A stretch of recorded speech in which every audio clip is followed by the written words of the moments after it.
नमस्कार दोस्तों। आज की वीडियो में हम सावन के 16 सोमवार व्रत के बारे में, कथा के बारे में और पूजा की विधि के बारे में बताने वाले हैं। वीडियो के अंत तक बने रहिएगा। चलिए हम अपना वीडियो शुरू करते हैं। 16 सोमवार का व्रत दाम्पत्य जीवन की खुशहाली के लिए और मनपसंद जीवन साथी पाने के लिए किया जाता है। ऐसी मान्यता है कि 16 सोमवार के व्रत का आरंभ श्रावण मास में करें तो यह और भी फलदायी होता है। पौराणिक मान्यताओं के मुताबिक बताया गया है कि 16 सोमवार का व्रत रखने का आरंभ सबसे पहले माँ पार्वती ने स्वयं किया था और उनकी कड़ी तपस्या और व्रत के शुभ प्रभाव की वजह से उन्हें भगवान शिव पति के रूप में प्राप्त हुए थे। आज हम आपको बताने जा रहे हैं इस व्रत को करने के फायदे और व्रत की विधि। चलिए जानते हैं। सबसे पहले सोमवार व्रत के पूजा सामग्री: शिव जी की मूर्ति, भांग, बेलपत्र, जल, धूप, दीप, गंगा जल, धतूरा, इत्र, सफ़ेद चंदन, रोली, अष्टगंधा, सफ़ेद वस्त्र, नैवेद्य जिसे आधा सेर गेहूं के आटे को घी में भूनकर गुड़ मिलाकर बना लें। ऐसे लें 16 सोमवार व्रत के करने का संकल्प। किसी भी पूजा या व्रत को आरंभ करने के लिए सर्वप्रथम संकल्प करना चाहिए। व्रत के पहले दिन संकल्प किया जाता है, उसके बाद आप नियमित पूजा और व्रत करें।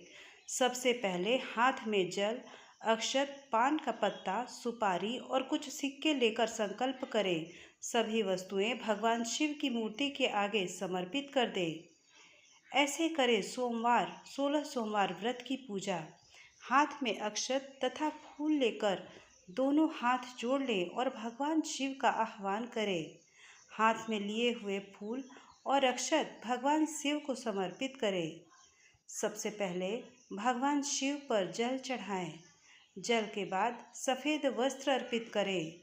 सफ़ेद चंदन से भगवान को तिलक लगाएं एवं तिलक पर अक्षत लगाएं। सफ़ेद पुष्प, धतूरा, बेलपत्र, भांग एवं पुष्पमाला अर्पित करें। इसके बाद अष्टगंध धूप अर्पित कर दीप दिखाएं। भगवान को भोग के रूप में ऋतुफल या बेल या फिर नैवेद्य अर्पित करें। ये थी हमारी 16 सोमवार के व्रत करने की भगवान शिव की पूजा विधि। आइए अब जानते हैं 16 सोमवार व्रत के कथा विस्तार से। एक बार शिवजी और माता पार्वती मृत्युलोक पर घूम रहे थे। घूमते घूमते वे विदर्भ देश के अमरावती नामक नगर में आए। उस नगर में एक सुंदर शिव मंदिर था, इसलिए महादेव जी पार्वती जी के साथ वहां रहने लग गए। एक दिन बातों बातों में पार्वती जी ने शिवजी को चौसर खेलने को कहा। शिवजी राजी हो गए और चौसर खेलने लग गए। उसी समय मंदिर का पुजारी दैनिक आरती के लिए आया। पार्वती जी ने पुजारी से पूछा, बताओ हम दोनों में चौसर कौन जीतेगा? वो पुजारी भगवान शिव का भक्त था और उसके मुख से तुरंत निकल पड़ा, महादेव ही जीतेंगे। चौसर का खेल खत्म होने पर पार्वती जी जीत गई और शिव जी हार गए। पार्वती जी ने क्रोधित होकर उस पुजारी को शाप देना चाहा। तभी भगवान शिव ने उन्हें रोक दिया और कहा कि ये तो भाग्य का खेल है, उसकी कोई गलती नहीं है। फिर भी माता पार्वती ने उसे कोढ़ी होने का शाप दे दिया और उसे कोढ़ हो गया। काफ़ी समय तक वो कोढ़ से पीड़ित रहा। एक दिन एक अप्सरा उस मंदिर में शिव जी की आराधना के लिए आई और उसने उस पुजारी के कोढ़ को देखा। अप्सरा ने उस पुजारी के कोढ़ का कारण पूछा तो उसने सारी घटना उसे सुना दी। अप्सरा ने उस पुजारी को कहा, तुम्हें इस कोढ़ से मुक्ति पाने के लिए 16 सोमवार व्रत करना चाहिए। उस पुजारी ने व्रत करने की विधि पूछी। अप्सरा ने बताया, 16 सोमवार के दिन नहा धोकर साफ कपड़े पहन लेना और आधा किलो आटे से पंजीरी बना लेना। उस पंजीरी के 3 भाग करना। प्रदोष काल में भगवान शिव की आराधना करना। इस पंजीरी के 1/3 हिस्से को आरती में आने वाले लोगों को प्रसाद के रूप में देना। इस तरह से 16 सोमवार तक यही विधि अपनाना। 17वें सोमवार को 1/4 गेहूं के आटे से चूरमा बना लेना और शिवजी को अर्पित कर लोगों में बांट देना, जिससे तुम्हारा कोढ़ दूर हो जाएगा। इस तरह 16 सोमवार व्रत करने से उसका कोढ़ दूर हो गया और वे खुशी खुशी रहने लगा। एक दिन शिवजी और पार्वती जी दोबारा उस मंदिर में लौटे और उस पुजारी को एकदम स्वस्थ देखा।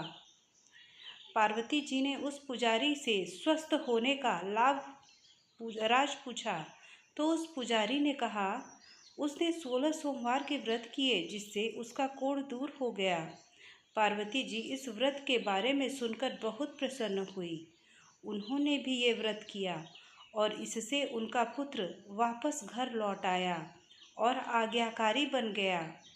कार्तिकेय ने अपनी माता से उनके मानसिक परिवर्तन का कारण पूछा, जिससे वो वापस घर लौट आया। पार्वती ने उन्हें इन सब के पीछे 16 सोमवार व्रत के बारे में बताया। कार्तिकेय यह सुनकर बहुत खुश हुए। कार्तिकेय ने अपने दूर गए ब्राह्मण मित्र से मिलने के लिए उस व्रत को किया और 16 सोमवार होने पर उनका मित्र उनसे मिलने विदेश से वापस लौट आया। उनके मित्र ने इस राज का कारण पूछा तो कार्तिकेय ने 16 सोमवार व्रत की महिमा बताई। यह सुनकर उस ब्राह्मण मित्र ने भी विवाह के लिए 16 सोमवार व्रत रखने का विचार किया।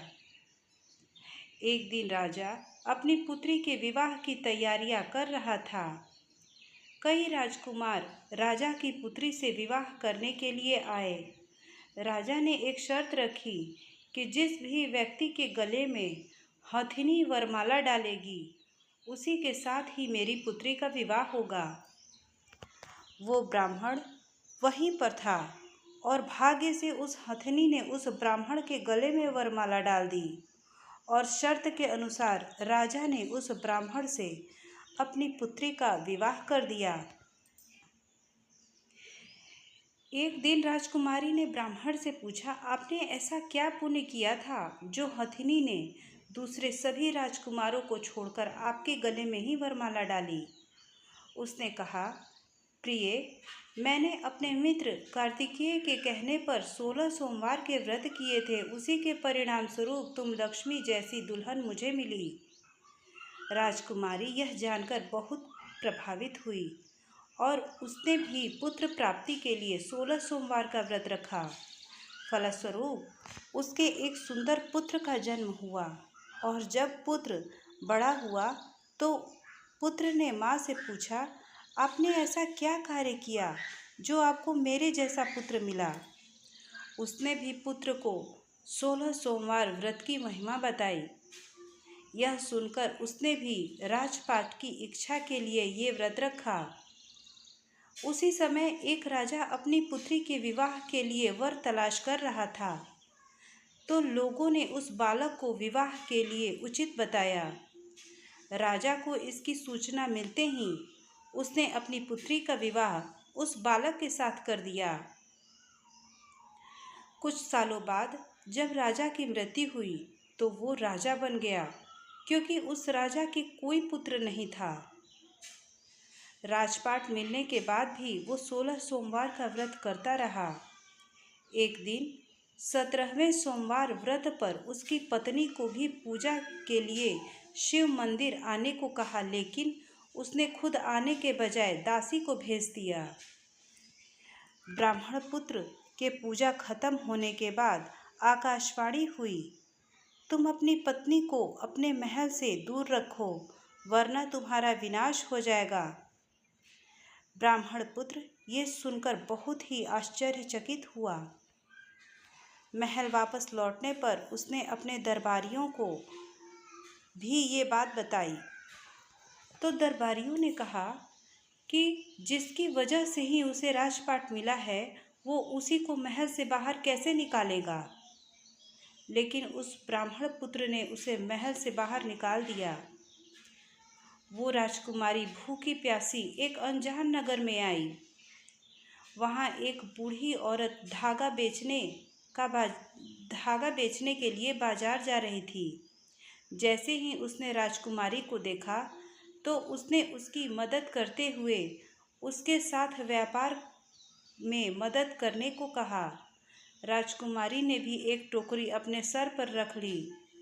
कुछ दूरी पर चलने के बाद एक तूफान आया और वो टोकरी उड़कर चली गई। अब वो बूढ़ी औरत रोने लग गई और उसने राजकुमारी को मनहूस मानते हुए वहाँ से चले जाने को कहा। उसके बाद वो एक तेली के घर पहुँची। उसके वहाँ पहुँचते ही सारे तेल के घड़े फूट गए और तेल बहने लग गया।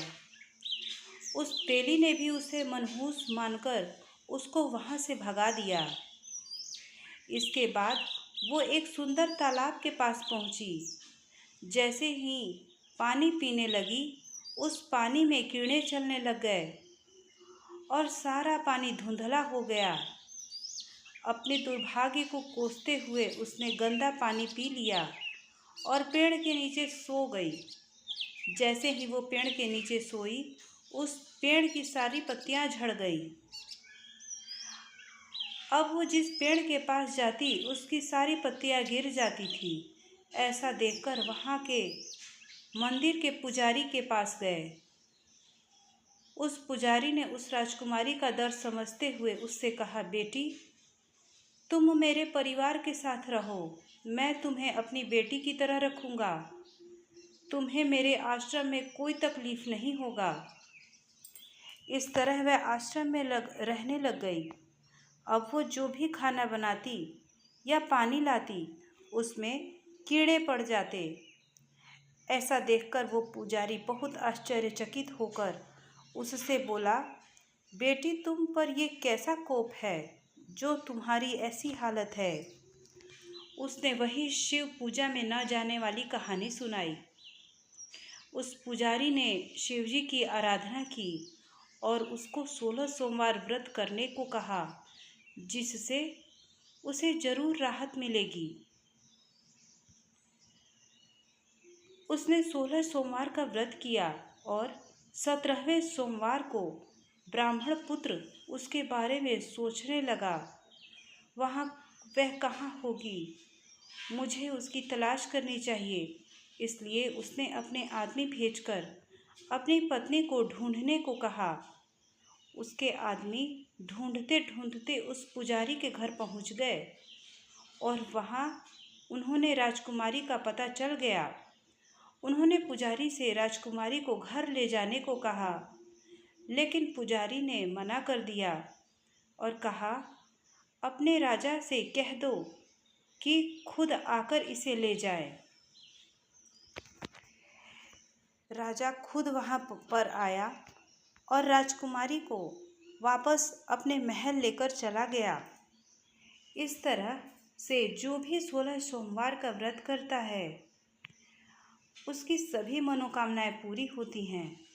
दोस्तों, ये थी हमारी जानकारी 16 सोमवार व्रत कथा के बारे में। सावन मास में आप भी भगवान शिव की पूजा करें और अगर 16 सोमवार का व्रत रखना चाहती हैं तो इस विधि से आप भगवान शिव की पूजा करें। भोलेनाथ भोले भंडारी हैं, आपके सभी मनोरथ पूर्ण होंगे। उम्मीद है आपको हमारी दी गई जानकारी अगर अच्छी लगी हो तो कृपया हमारे चैनल को लाइक और सब्सक्राइब अवश्य करें। साथ ही कमेंट बॉक्स में अपनी राय भी अवश्य दें। आपकी राय हमारे लिए बेहद ही महत्वपूर्ण है। धन्यवाद।